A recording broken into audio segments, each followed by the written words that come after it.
I'm a sister with 3 very young kids who is going through a divorce right now with a husband who has been emotionally abusive and still is. How do I handle the fitna, slander, and backbiting so it doesn't affect my daily life with bringing up my kids as righteous Muslims? And the other Sheikh can add in as well. Bismillah, alhamdulillah, wa salatu wa salamu ala Rasulullah sallallahu alayhi wa sallam. Ya Sheikh Majid, I'll just add something, maybe brief. You see, wallahi, my brothers and my sisters, suffering from backbiting and slander is something very, very common, because as the sin increases in our life, the victims are always many, you know. Unfortunately, it's a very, very common sin, abundant in our communities. But if the Muslim has the right understanding, if the Muslim has the correct angle of view, he will actually learn how to appreciate backbiting and slander in a very, very easy way. We understand that, you know, this dunya is very, very temporary. How long are we going to live? 60, 70 years? And then every one of us is moving to the next life, the real life, you know? And every single human that was oppressed in this world, in any sense, from a husband, from a friend, from an enemy, whoever, anyone who is oppressed or his rights are taken, will definitely be given his due justice by Allah subhanahu wa ta'ala on Judgment Day.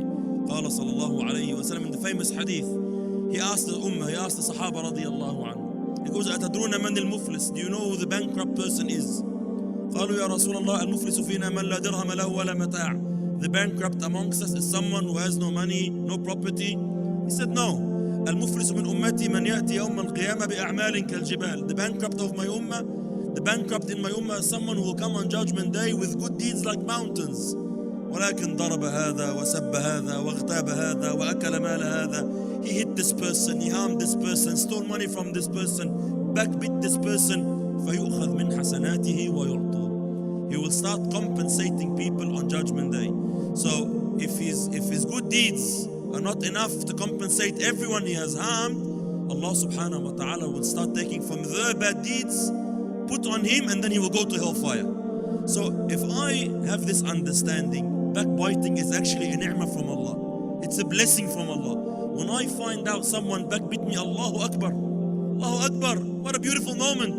Free good deeds. Someone wants to give you good deeds you have never done. You've never went for the hard yards of. Allahu Akbar, it's a blessing, you know.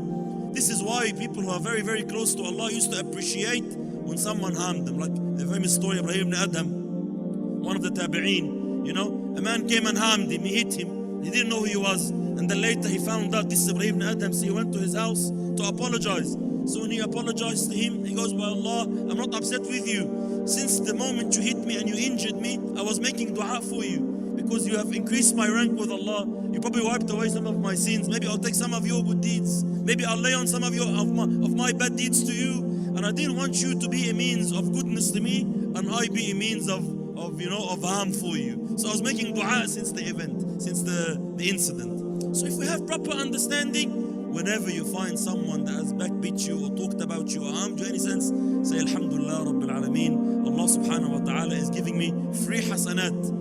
قل بفضل الله وبرحمته فبذلك فليفرحوا هو خير مما يجمعون. It's a reason for happiness. It should be a reason for happiness with proper understanding. Allah. Jazakallah khair. On that note, I suggest please don't backbite Shaykh Omar El Banna. He's a strong guy, you know. He might do something. Actually, on a funny note, I always say the mashayikh are the luckiest people in the world. Most of them will enter Jannah without their a'mal because of the backbiting. They've always been